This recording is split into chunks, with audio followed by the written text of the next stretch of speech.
Gabon guztioi, Eusko ikaskuntzaren saioari hasiera ematera goaz, asteartero bezala herri irratian eta aurreratzen dizuet, gaurkoan bizikletak hartuko ditugula gaitzat.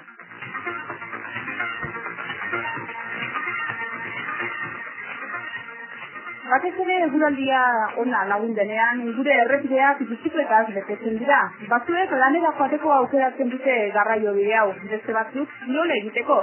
Eta asko dira zirrindua aisialdirako, hau da, denbora pasatzeko aukeratzen dutenak ere. Baina arriskutsua ere izan daiteke bizikleta erabiltzea. Izan ere, Euskal Herrian aukera gutxi dago bizikletak lasai eta arriskurik gabe ibiltzeko. Horregatik, gero eta gehiago dira bizikletentzat bidegorriak eskatzen dituzten lagunak eta dagoeneko helburu hau lortzeko lanari heldu diote. Horren lekuko, datorren ostegunean eta ostiralean bizikletentzako azpiegitura eta bidegorriei buruz Arrasaten egingo diren lehen jardunaldiak, Arrasateko Lurratx elkarteak eta Donostiako Kalapiek antolatuta. Ekimen interesgarria iruditzen zaigu eta horregatik gai honetaz hitz egiteko bi lagun gonbidatu ditugu, biak ere jardunaldi honetako antolatzaileak dira eta euren izenak Edorza Bergua eta Mikel Lezani. Gabon bioi. Gabon. Gaurko bi gonbidatuak soziologoak dira, baina guk ez ditugu horregatik gonbidatu, baizik eta bidegorrien alde lan egiten duten bi elkartetako parteide direlako. Edorza Bergua Donostiako Kalapie hiri txirrindularien elkarteko kidea da, eta Mikel Lezani berriz Euskal Herriko txirrindularien federazioko idazkaria, eta baita Lurratxeko parteidea ere. Lurratx bidegorrien alde, deba garaian sortu den elkartea da, ez Mikel? Bai, hori da, indola bi urte sortzen Lurratx elkartea, biziklatze errekuperatu nahian, Urbina Maltzako bide hori, famatu hori dela eta, horre dago bazegoen, bide bat, eta urte asko da, 32 urte ez dagoela, eta orduan nahi duguna da, errekuperatu bidegorri hori, eta orduan horretarako sortu genuen Lurratx elkarte hori, eta orain lehen jardunaldiak horretaz hitz egiteko, eta beste horretaz hitz egiteko. Eta elkartea ezagutzera emateko ere balioko dute. Noski, bai, horretarako ere. Ez dakit Kalapi ere nahiko ezaguna da, noiztik edo, abizareke lanean? Dela 10 urte jaio ginen, eta arrezkeroz, hortan ari gara. Beraz, Gipuzkoako agian Euskal Herriko elkarterik arlo honetan lanean ari den elkarte zaharrena dela egitan dezakegu, ez da? Bai, ala da, bai. Zaharrenak zarete. Bai. Bueno, esan beharrik ere ez dago, horretako, mota horretako elkartetako partaide izanik, biok ere oso txirrindu zaleak izango zarete, ez da? Bai, nahi duen kebiltzen gara. Ni azkin bin bakar kebiltzen ez izkata izialdi gezela. Bestela, zoritzarrez edo egunero kotxea erabili barrizatzen dut ara ona ibiltzeko, eta orduan ez naiz eguneroko txirrindulari erabiltzailea edorta den bezala. Gainera, deba garaian eko aldata eta badaude, eta, Eta nik egunero konbarduan tokira, beharko nuke egunero gara heldu, eta bizatzen behar zeren ian mendian dago, nire lantokia jardun oso zaila du. Zuke Edorza bezalde, egunero erabiltzen duzu bizikleta? Bai, normalian bizikleta zirbiltzen ez. Etako garraio biderik egokina dalako, etxetekan lanera, 8 minututan nago, eta bueltako 20, justo kontrako bidea egin darretelako, dalapan goran. Eta bestela hartu beharko nuke autobusa, eta horre suposatuko nuke 20 minutu gutxienez, edo gehiago, eta kontxiz ezinezkoa, eta oinez 40 minutu beharko nituzke. Eta zer egiten duzu euria egiten duenean? Goizean jaikita euria ari duela ikusten duzunean? Depende zenolako egitea egiten duen, baina normalian, txubaskero jantzi eta kitxeta gero utzi legortzen lantokian, eta, konpontzen, Bestela badaude ere oso pontxo honak, txirindoretzako egokitu dianak, eta ez bat ere guzitzen. Horren baitako baten zainago, abertintzen diaten, baina zoritxarrez importatua dira alako. Beraz, eragoztunik ez diozu ikusten zirretazio izteari. Nik ulertzen, ez dala bat guztiezkeroz, ez dala oso goxua ez da, baina, ez molatu bat ezkera, nesta bile egin ez du bile egiten etengabean, orduan, ikusten molatu bat ezkera, bizikleta eta bila biak kompatibilea dira. Hasieran esan dugun bezala etzi emango zaila hasiera arrasaten bizikletentzako azpiegitura eta bidegorriei buruzko lehen jardunaldiei. Dena prest duzue, jardunaldi hauei hasiera emateko edo azken orduan lotu beharreko gai batzuk oraindik geratzen zaizkizue? Bueno, esan dezagun programa aspalditik empezatuta dagola, orain bai azkeneko momentuan hainbat aldaketa txiki egin beharko ditugu, hainbat izlarik azkeneko momentuan igual hasiera batean zertuta zegoen ordurtara juterik ez dukatelako, baina bueno, azkeneko azken batean aldaketa txikiak izango dira. Bestela programa finkatua dago eta bueno, prentsaren eta programen bitartez zabaldu duguna hoiz izango da praktikara eramango dana. Eta zenbat jende bilduko da jardunaldi hauetara, Mikel?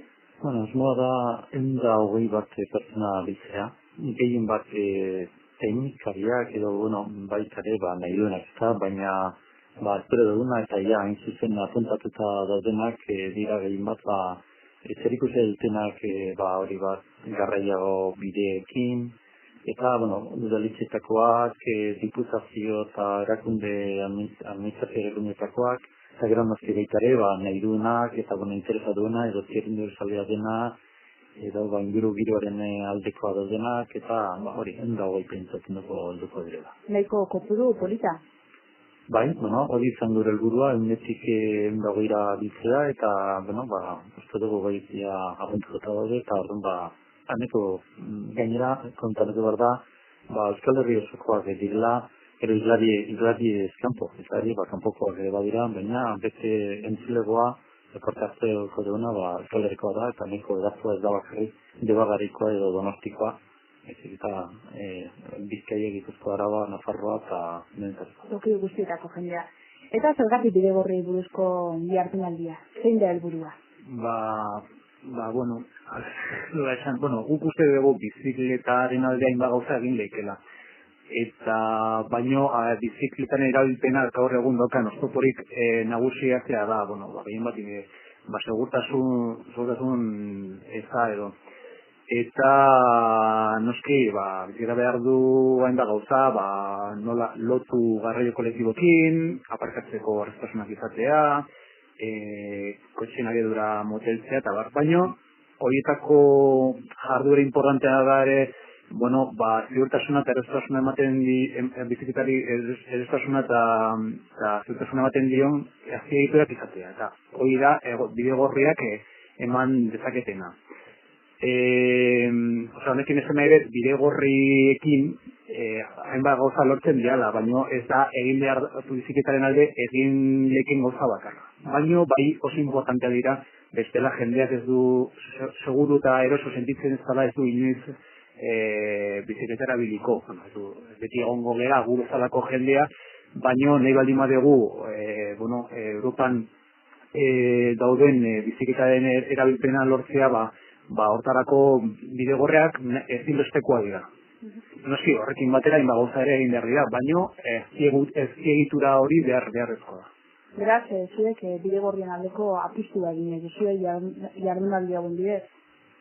Bai, ez da gauzatik da bidegorriak zabaltzeren aldekoa eta gero beste azpiegitura guztiak ere prestatzeko bizikleta zaleak eta ibili behar duenez zaleak, baita lanera joan behar duena, edo zeinek bai ikarle, bai langile guztiek erabiltzeko aukera izateko, eta hori da gure apostoa da bidegorriak behar beharrezkoa direlako benetan bizikleta erabiltzeko. Eta zer da beharrezkoagoa jardunaldi hauen bidez? Agintariak edo herritarrak sentsibilizatzea? Guk kasu honetan pentsatu dugu gehien bat agintarengan, zatekan, uste dugu, jakina, herritar askok, igual handikan ez dira jabetu bidegorrin garrantziaz, baino, uste dugu pixkanaka, gure mezua zabaltzen ari dela, baino uste dugu agintari politikoak ez baita arduradun teknikariak ere, askotan ez dituzela ezagutzen martxan dauden hainbat esperientzi horren berri ez dutela.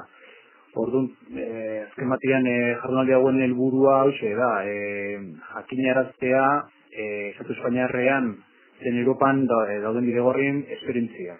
Bai, eguneroko garraio bide bezala, baita aixialdi eta kirola egiteko azpiegiturak bezala ere. Bestalde esan beharra dago, hau ez dela berria, ez da, dagoeneko, urteak daramatzazu honen alde lanean eta bidegorriak aldarrikatzen. Bai, horrela da, batez ere, gu elkarte bezala dela gutxi sortuak, baina, Kalakien eta Donostia aldean, gehiago, baina bai, hau individualki egiten den eskakizuna aspaldikoa da, eta, ni bizikleta ari naizenetik, eta, bai, federazioen bizikleta, eta, txirrendelarien federazioetik, eta beti batez ere ziurtasuna. Bizikleta biltzeko ziur ibili behar dugu, eta hori, garbi daguna da, bidegorriak ematen duela, gehien bat, eta gero baitare, kotzien abiedera gutxitzea, eta beste toki batzutan, hori ere garrantzizkoa da, baina, gurrek hori beti izan da, Euskal Herrian batez ere, ez daukagulako azpiegiturarik, eta bezalde, bizikleta zale bidea bada. Zergatik bizikletaren aldeko apostua zuek, zein alde on ikusten dizkiozue bizikletaz ibiltzeari? Zerrenda luzia da, eta saiatuko naiz, zertzen hor bizikletak ekarri ditzazken onurak. Lehenengoa, bizikleta abiedura motzetarako garraio azkarra dalako. Azkarra izateaz gain, merkia da, edozein esku dago, bizikleta bat izatea, eta Gipuzkoa Aripa Limagera, Gipuzkoar gehiena baute bizikleta bat etxian. Konpontzeko erresa, distantzia ertainetako oso azkarra da. Hortaz aparte ez du lekurikan betetzen, hau da, ez dauka kotxea dozkan arazoak egiten, hau da, leku gutxi behar du. Edozein esku dago, isilia da, tukutsatzen, eta gaur egun erabiltzen den garapen sostenible hori aipatzen denean, guk uste dugu justo hori helburu hori lortzeko bizikleta dela, horretako oso interesna egokia, kutsatzen ez duelako, eta oso efikaza delako. Hori ez banatuko nuke, eta kanpezatzen da, kotxea dela garraiorik azkarrena da, depende ze baldintzetan, hirietan ez da azkarrena. Eta guzti dugu, hirian eta distantzia ertainetan badula bere onura eta bere erakargarritasuna. Ez dakit aipatu duzun aldeon mordo bat ikusten dizkiozu bizikleta zibiltzeari osasungarria ere bada. Hori, noski, bere nez eta asko ez erabili, hau da, bakarrekan erabiltzen balima da, ezepikan lanera juteko eta bultarako, bakarrekan ja horrek kriston onurak ekartzen eskibera biltzaileari, eta hori izaten duten medikoak bintzat, eta gertzen bat eta gehiago erabili, noski, eta zapantai gehiago bakoitzaren osasunaren zako. Ez alde, ez dakite, bizikleta zibiltzea mike, badirudi jende guztia gustatzen zaiola, ez? Bai, egia esan hori da beste aspektu positibo batez, bai txiki naiz zaharrek ere, nagusiek ere erabili aldute. Guzti gustatzen zaie alde batetik hori aisialdirako, da beste batzuei zorionez lanerako ere bere garraio bezala, ezta.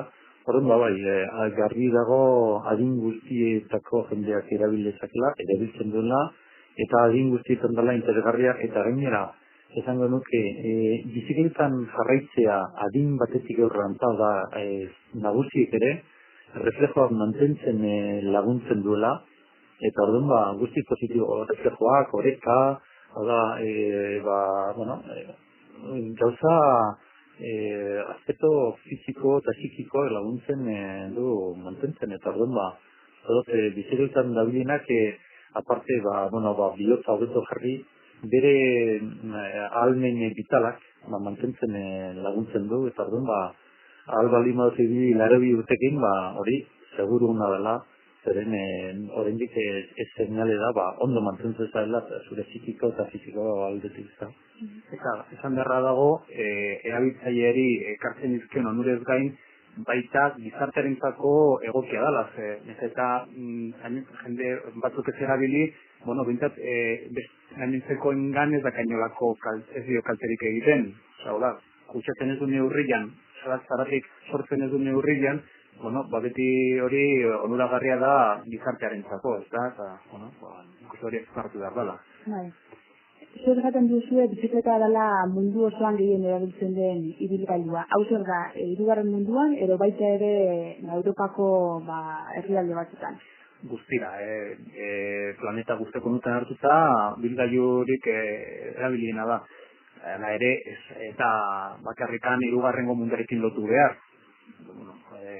Noski hirugarrengo munduan asko erabiltzen dela, baina garatuak, kobilenaten garatuak diren herrietan asko erabiltzen da. Hor, adibide bezala, hor dugu Holanda, Alemania, Danimarka, Suitzan, halako herrietan, egiten diran bidaietatik parte handi bat egiten da bizikleta. Adibidez, Holandako hainbat hiritan, bidai guztikatikan 40 eta 60 ere bizikletaz egiten dira. Hemengo bidaien kopurua da, egiten den bidaien kopurua da 0,1 asko jota.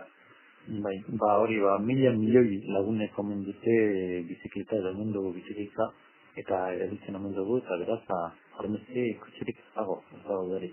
Eta gero bezalde... Ez diratek abituko eta... Ez diratek abituko munduan, baina bezalde, Danimarka aipatu du dertak, Danimarkan eta olako toki horietan, hotza eta elurra, parritan elurra kaletan, bizikletan dabiltza, baina kale Kopenhagen eta olako tokietan, baina askoz gehiago egite batxez edo zerimeno. Eta negu gorrian, zango nuke, elurra bazarretan, eta bere izatzu dabiltza, edo bizikletan dabiltza, eta edo zein garaitan eta edo zein toketan erabiltzeko. Jakinea beste baldintza batzuetan, eta? Noski, bai, adibidez, halako herrietan posible zu bizikletaz eta guarrasolakin batera ibiltzea, bidegorri daudelako, hemen ezinezko izango litzake, kotxintarretikan ibili garrizulako. Eta bezaldikan gero lanteriak, eskolak, egokitua daude bizikleta, eta aparkatzea leku babestu batian, aparkatzeko posibilidade badago, lantegietan dutxatzeko edo Europa usteko kerezaten da. Gizarte horietan pentsatu dute bizikleta behar dituen baldintzetaz eta hemenez. Eta baita ere, adibidez, olako tokiran ikusten dena da, tren geltokiak, hau da, kanpora urtetzen diren tren geltokitan, hortze okatu zeure zandauakin gordetzeko bizikleta, hortarako prestatua, elbitzuntze azien barik, olako parkinetan, eta haiek iluntzean uzten dute bereien bizikleta, zernean montatzen dira, paten dira bereien herritxoetara edo herrietara, elkera, eta gero, urrengo goizan berriro datoz trene, hartzen dute bere bizikleta, eta mugitzeko iriantzea, bizikleta ere bizikleta. Hori da, normalena, baina milaka pertsona, Edo bi bizikleta izan, etxetikan tren geltokiraino juteko bat, eta beste bat, trenak usten dituen lekutan hor beste bat hartu, beste lantegira juteko, edo bestela restazuna handia duzkate trenian bertan bizikletatzeko ere. Beraz, ikusten denez, ohitura horietatik oso urrun gaude oraindik. Bai, adibidez, badago beste tokirin baten ere Frantzian, baina Danimarkan hau Kopenhagen adibidez daukazu bizikleta publikoak. Hau da, bizikleta horiek ezin dituzu edo nonozi edo ezin kalekan bizikleta. Toki asko daude jarrita, bere bizikleta izteko tokia, eta horren bizikleta publikoa dira, zuke ez duzu ezer egiten bakarrez hartzen duzuna da diru bat, txampon bat, izango honetu bostontezeta, alako bat, bostondeko bat hartzen duzu txampona, hartzen duzu, eta batzu bat bizikleta batetara, eta hori bai, usten baldin baduzu edonon, bostontez hori galtzen dituzu, gordon, aparkatzen baldin baduzu bere tokian, berrero bostontez horiek supermerkatuetan izaten diren karretzoa bezala, eta orduan, bostonteza rekuperatu izan zer dira, bizikletako dira, beraz, hori oso erabilgarria dela edozein tokitarako, baina, amenetako godako bitera dikaren. Eta esan beharra dago, alako sistema ez bakarrikan Danimarkan, hori Frantzian, nantzen badago, Holandako herri askotan, zitzan bai, alako gauzak ez diala oso urrutiko zerrotziketak posible diala, pero bizikletaik ez desagertzeko baute txikia, gaur egun merkea dana, eta beraz, posible da problemaria gabe lokalizatzea eta jakitea nun dauden. Bizikleta formaldetik ere ezberdina dira, arraroak, egan nahi dut, ez dira bizikleta korrintzeak, bizikleta arraroak, bere alaxe nabaritzen da, publikoa direla. Eta zenuzet gaur egun Euskal Herrian badago jendea prest ohitura hauei entzeko? Guk uste dugu baiet, zergatik. Azteko, hemen Gipuzkoan, egon datozko dakagu. Azteko famili gehienak bizikla dutelako hori, lehen bestaldetik, Donostian aspaldi egin zian inkestak esaten dutenaren arabera, ikusten da biztanlegoaren parte potolo batek bizikleta erabiliko lukela baldin eta baldintz eros bat egokiak egongo balira bizikleta zibiltzeko. Zatikan badakigu hemen gure inguruan landetan adibidez eskaldun asko ea juten diala aroso eta tranquil ibiltzeko leku baten bila. Bestaldetik badegu adibidez lurratzeko lagunak Maltzaga Urbina proiektutaz jabetu zanean, hor eztabaida taldea osatu zanean, komite bat osatu zan, nik izeneko taldeak, eta hor,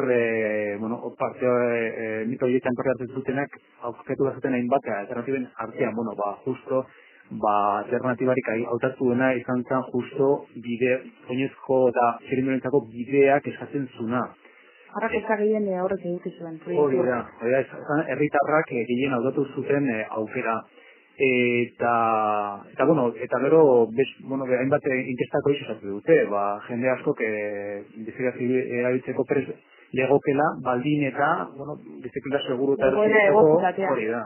Hori, uste edozeinik ulertu dezakela, hau da, gaur egun jende askok bizkotxez zabil, baina jartzagun errepideak ez egokiak, jende nolea ibiliko litzake kotxez karretelak egongo espalida, adibidez. Jende gutxik erabiliko luke kotxea, bizikletaren kasuan gauza bera, eta, nik uste dut, garbi eta garbi balako ezpiketura beharrezkoa diala. Itzen dezagun apizua jardunaldi buruz, aipatu dugu, gonbidatu ugari torreko direla, izlari ugari, batzuk Euskal Herrikoak, beste batzuk estatukoak, baita uste dut kanpokoak ere, Mikel apur bat laburtu diguzu. Kanpokoa zerko dena da Austriakoa, Bilbao, eta honek hitz egingo digu, luzera handiko bidegorrien eragin ekonomikoak eta turistikoak. Eta zuzen berak esforzatuko duena da, Danubioko bizikleta ibilbidea. Horre ibilbide bat, turismo aldetik eta, aberatza dana. Hori den bezala, Amerika eta Ipar Amerikan adibidez, dauden bidegorriak, adibidez, Atlantikotik Pazifikoraino kruzatzen duten bidegorria daude, eta danari, edo behineri, eman diote erabiltzen turistikoa, eta jadanik, sortua daude, hotelak eta hotela gainera, janari bereziekin, txerrindularientzat, eta alderatu gehiago emanez eta alako gauzakin. Sortzen ari da turismoak espezifikoa laguntzeko olako txerrindulari zalei edo, horren, zuzen honek itzengo diguna da, Danubioko bizikleta bilbidea handagoena, kanpoko honek. Eta gero, bestalde, Valentziatik, Kataluniatik, etorriko zaizkigo, azaltzen bereien proiektuan Katalunian dagoen proiektua, eta baita ere, Valentzian dagoen proiektua, eta gero, beste, bertako Euskal Herrika dira, eta, sartu dintezke bideotan. Hori da, ikusten dudanez hemen, badago Daniel Eretzia, edo, kontakit bere abizena nola esaten den, Eretzia. Eta honek hitz egingo du Europako herrialdeen arteko bidegorri zareari buruz, Eurobelo egitasmoa edo proiektuari buruz. Ezakite, proiektu hau garrantzitsua da, zer da proiektu hau? Proiektu hau Europako txirrindularen federazioaren proiektua da, dela bizpairu urte martxan jarri zana, eta gaur egun Europako batasunak onartu duna. Proiektu honen helburua zera da, Europa guztiz zeharkatuko luken 12 bidegorri ardatz sortzea,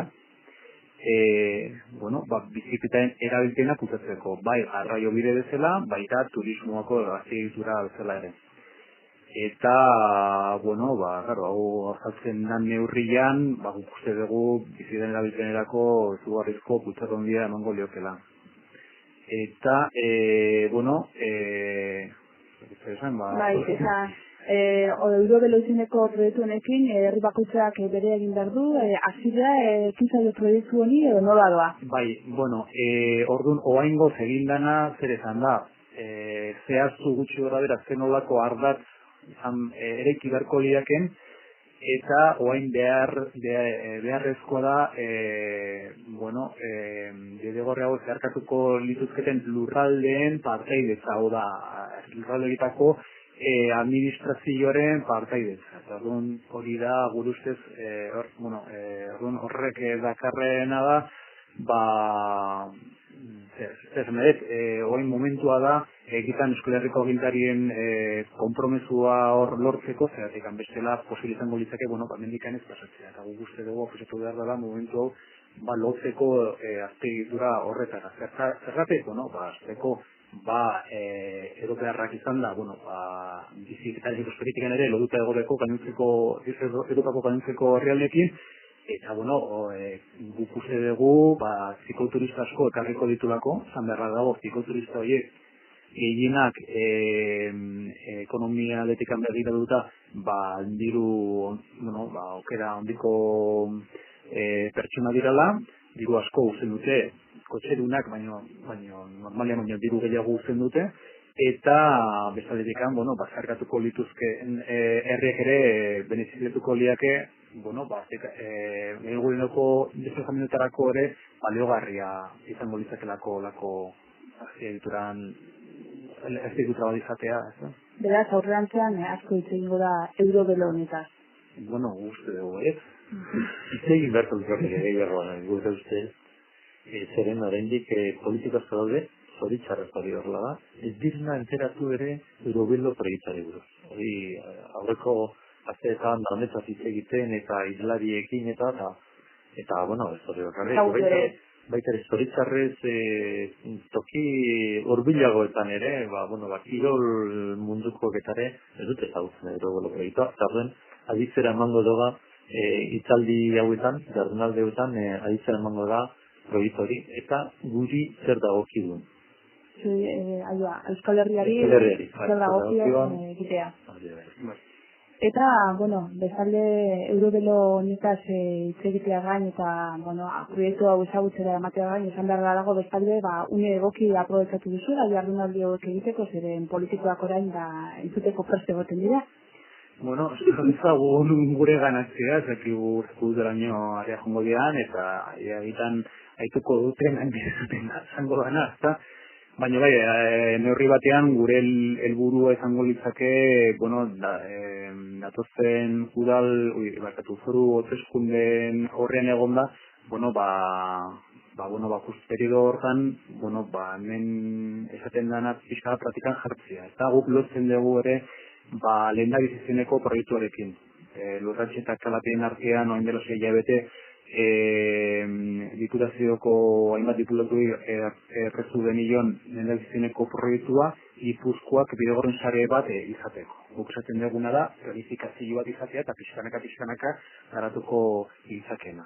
Eta, finagurki izan da, jaso dugu politikoen gandik, balorazioa, baino beti diruaren arazoa komentatu izan digute, eta,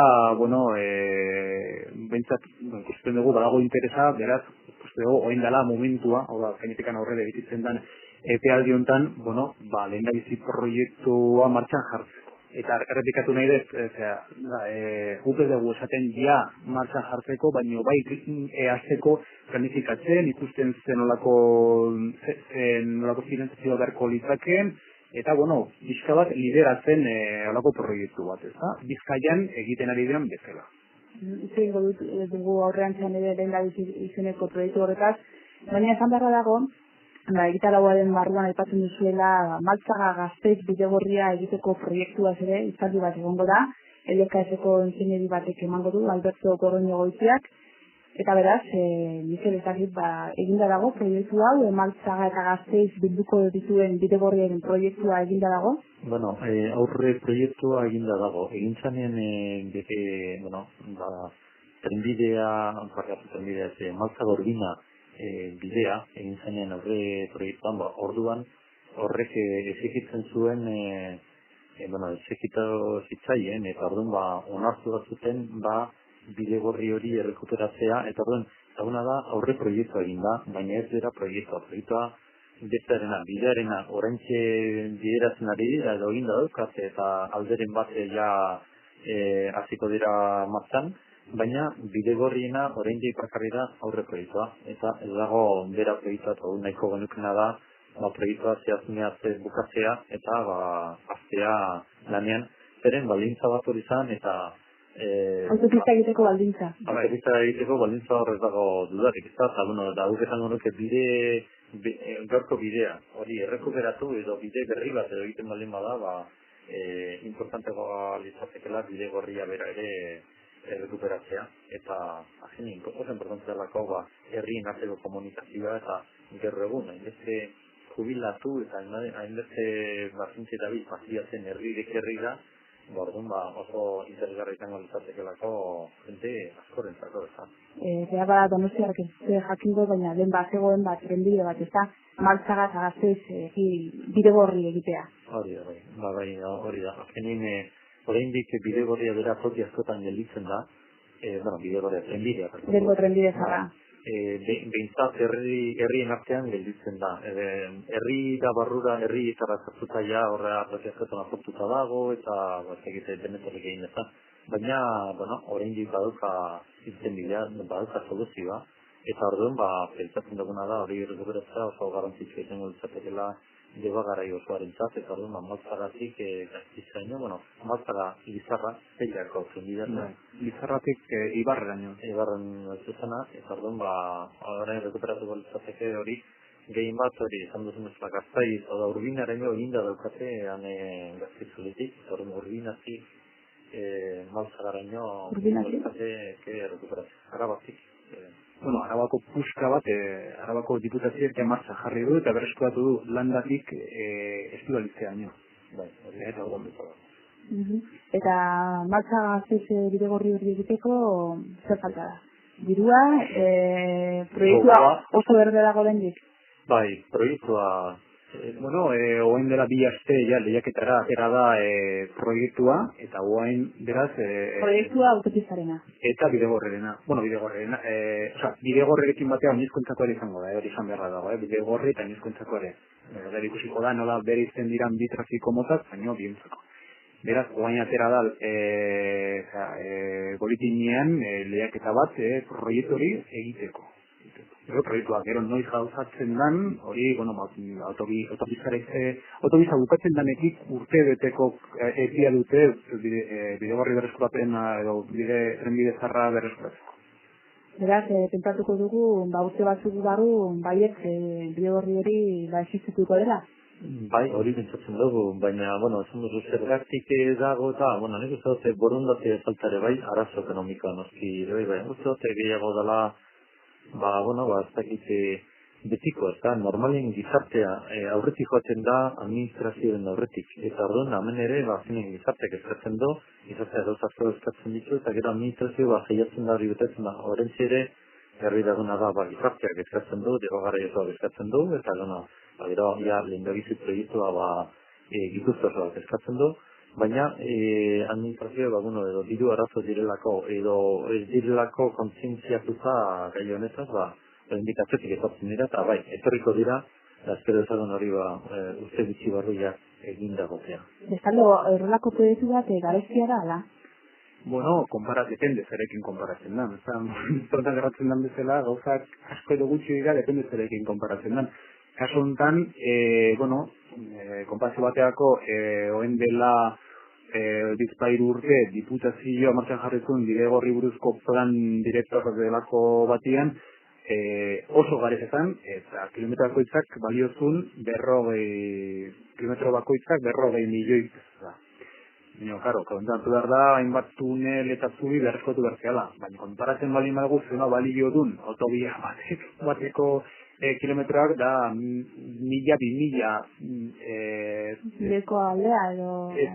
Kilometro bakoitzak 1000 edo 2000 bilioi balio du. Beraz, 40 handiz merkeagoa da. Beraz, zer gutxi dela horren aurrean, Bai, beti nik uste administrazioan jarra zera da. Administrazioak ez du bizikletaren alde asko egiten uste dulako jende gutxik erabiliko dulako. Eta jende gutxik erabiltzen du, administrazioak horren alde ez egiten ez dulako. Hori da pixka bat, errez dena, peskaria ezingo delako, ezta? Eta guk uste dugu badagola horren atzian eskaera sozial handia. Eta, bueno, pero lehen da bizitatzen ziren dugunean, zehaztuko dugu zertan gauzatzen den. Nahi baduzu, hasi gaitezke lehen da bizi izeneko proiektu ero egitasmo horri buruz hitz egiten, 21. mendiko Gipuzkoako bidegorri sarea. Eta proiektu horrek lehen da bizi izena du, lehen aurkeztu diguzu. Zuek aldarrikatzen duzuena, kasu honetan ere zer da, trenbide zaharreko sarea erabiltzea bidegorriak egiteko, edo? Bueno, aldan neurrian, bai, baina guk esaten dioguna da zera da, Gipuzko guztia zeharkatuko luken bidegorri sare bat egitea, zertarako, esan dioguna, herrinateko loturak egoteko, bizikletaz ibiltzeko, herri, eta aldi berean guk uste dugu, hainbat gauza martxan jarri lezkela, hau da, azpiegitura horrek hori baliogarria da, eguneroko desplazamendutarako, aldi berean kirola egiteko, aldi berean eskurse egiteko, aldi berean turismo erakartzeko, aldi berean enplegua sortzeko, aldi berean landa turismoa sustertzeko, aldi berean inguru giroko programa martxan jartzeko. Beraz, diputazioari esan dioguna zera dago, proiektu anitza da, eta zerratikan dituzte indarrak alkartzen, departamentoen arteko indarrak alkartzen, horako proiektu martxan jartzeko. Hau da, ez da bakarrikan azpiegitura bat, ezik eta azpiegitura hori izan lehike proiektu handiago baten lage puntua, baina bat politika sozialekin lotzeko. Eta hori errentagarri izan lehike. Zagarria ikuspegi ezberdinetik, giroaldetikan, sozialdetikan, inguru giro ikuspegitik. Eta Horta, esan duzu, dagoeneko Foru Aldundian aurkeztu duzuela proiektua, zein harrera izan du proiektuak, eta jarratuko du aurrera, edo politikarien aldetik zein erantzun jaso duzue. Bueno, azteko nola guruz ez foru proiektua zen, hau da, departamentuen arteko proiektua zenez, lehen da bizi diputatu nagusiari aurkeztu genion. Bere erantzuna zer izan zen, ez zula baztertzen, baino hainbat arazo ikusen zitula, eta euren modutan ere prez egola diputatuen arteko batzordean horrezitze egiteko, proiektu aztertzeko. Hori izan zen bere hitza ez du bete, gobernu batzordean ez da inoiz ere horretzen mintzatu, eta gero hainbat foru diputatuekin elkartu ginen, beren jarrera argi izan zen, interesgarria, bai, baino hau da, nekazaritza eta ingurugiroko departamentuaren eskumenekoa. Nekazaritza eta inguruko diputatuekin zaitu ginean hitz egiten, eta ez zuen hitz egin nahi izan gurekin. Hitz egin genuen teknikari batekin, teknikariaren erantzuna zer izan zen, dirurikain zegoela, honi egiteko. Gero, ondoren oposizioko gaintzeko alderrekin alkartu ginean, gaintzeko alderdien jarrera ona izan zen, eta batzar nagusitan lehen da bizi proiektuz egin zen 3 alditan, egin zuen Maritxu Marañonek, esanaz, oso interesgarri zala, eta prez egola hor parte hartzeko departamentu bezala, baldin eta nekazaritza eta ingurugiroko departamentu parte hartzen bazun. Gauza bera esan zuen, esan da, Antxon Jaimek, errepietako diputatuak, eta esaten zuen, alako parte hartzeko prest egola, baino bere ustez hau zala nekazaritza eta ingurugiroko departamentuaren kontua.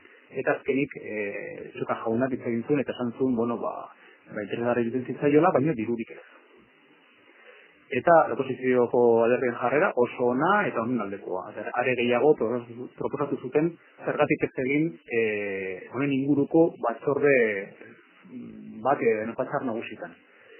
Hortan gelitu da, eta, esan beharra dago horrekin batera 72 erakunde publiko zein pribatu zein herritarrak sinatu hau dutela zitimendua.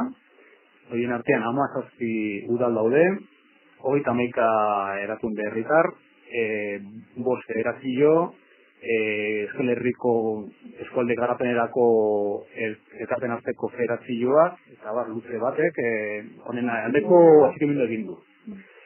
Eta, guk uste dugu, oain, foru hauteskundeen aurrian, hau dela momentua, hain halako aurrera favorable egonda, hori momentua da, hemendik horrek keinen aurrean irikitzen dan legintzaldi honen aurrean egonda, halako proiektua martxan jartzeko. Mikel esaten zuen dortak, politikoek diotela, gintari diotela, garezia dela, bidegorria egitea, berriz zuek diozue, garezia izango da, baina etekinak ere ekarriko dituela. Bai, etekin ekonomikoak, etekin sozialak eta etekin ingutu guztioko etekinak ez da. Ekonomikoak, batez ere, turismoa bideratzeko bide interesgarria datarlako. Eta herri alde askotan ikusi da hori, eta hori lehen aipatu dugu, bai Ipar Amerikan, bai Europa osoan zehar, daudela horren esemplu argi eta garbiak. Bestalde, aparte ekonomiko izango litzateke, energiaren aurrerapen bat dagoelako, eta, beste aspektu interesgarriak hor daudenak, ezta. Gero aparte, etekin sozialak, gizarte irabazi ingo duelako, beste aukera bat bere aisialdia egiteko, baita ere lanera desplazateko osasunakin eta ibilitu delako, eta gero hirugarren etekina ingurugiroa hobetzen dela, azkenean ez duelako kontaminatzen, eta beste garraio bide interesgarri eta potentziala delako. Bestalde, lehendabizi egitasmoa Gipuzkoari begira eginda dago, eta badago proiekturik Euskal Herri osoa bilduko lukeena, edo bidegorri dagokienez gainontzeko probintziak nola daude? Alde batetik Bizkaian errepideetako plan sektorialarekin batera bidegorri sare handia aurreikusita dago. Ja martxan hainbat lan egin daude. Bestaldetik Araban 300 kilometro trenbide zahar eta abeltzaintzako bidea berreskuratzeko proiektua dago ere. Lehen aipatu ditugun 300 kilometro berreskuratu daude, Landatik Estibalitzeraino, errezikan pasata. Badaukat ere proiektua Landa inguruko urtegia zerkatuko luken bidegorri bat egiteko ere. Eta gero, Nafarroan, Bertizko patzuergoa eta Plazaolako patzuergoak trenbide zarrak berreskuratzeko proiektu bat dituzte, eta ja batzuk martxan daude. Eta hemen Gipuzko, eta gero iparraldian, esan ezakago behia ondirik, antzertzatzea diran, eta Gipuzkoan aldiz, ez dago, nolako planik. Handela 2 urte diputazioak bidegorrin plan bat eskatuzun, aurkeztu zuten, eta kajoi baten gorratu dago, dirurik ez dagoelako. Baina jardunaldi hauetan hitz egingo dugu, hau da Bizkaikoetaz, Gipuzkoako lehendabizi proiektaz ere bai, eta baita ere Arabako proiektaz eta entzuzen azkena gaitze dozapota dena da Landa Undibaziko urtegi hori, pantan hori, zeharkatuko duen proiektu berri bat delako, eta horretaz ere hitz egingo da, beraz, interesgarri izan litzatekeela edozein pertsonantzako, eta ez bakarri biziklik patzarlean morratzentako bizikleta, azkenean hori paseorako eta ere erabiliko delako, eta horren proiektu interesgarri dira, hain zuzen, ostegun eta ostiralean hitz egingo dugu. Minutu gutxi katazezkigu, baina uste dut estatuari dagokionez Valentziako Generalitateko errepideen egitasmoa ere hitz egingo dela. Hain zuzen ere, uste dut Espainiako estatuan egin den jardun garrantzitsuenetarikoa delako. Labur edota? Han errepideetako planarekin batera, 100 kilometro bidegorri egiteko plana daude.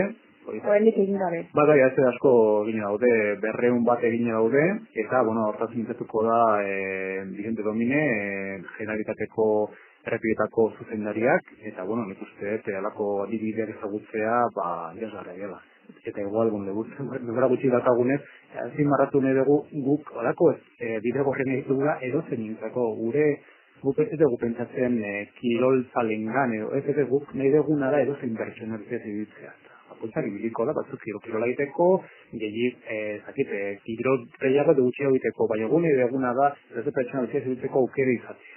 Hori da gutxi bera gure publiko. Eta oinezkoentzako ere bai, azken bidegorriak bai bizikitzazale eta baita ere oinezkoentzako erabilgarria dira, eta entzuzen, adibidez, Malta Urbinako proiektu guzti horretan, garbi dauna da, entzit pila bat dagilela, oinez, herri, arrasatetik Aretxabale eta Eskoriazaraino, edo Bergaratik Sanprontzeraino, edo, tokia dagoen, tokitxoak eta dagoen lekuetan, azkenean jenteak aprobetzatzen du oinez egiteko, eta hori garbi daguna da, etorkizuneko, 21. mendean, gero eta gehiago erabiliko dugula, zeren gero eta gehiago daukagu hastia edo, lana gutxiago egiten dugu, edo ordu gutxiago, jubilatu gehiago dago ere bai, eta orduan, oinezkoentzako ere oso erabilgarria da, eta garbi daguna bideak egon ezkero, bidegorrak egon ezkero, denak erabili dugula, eta herri oso horrentzako dela.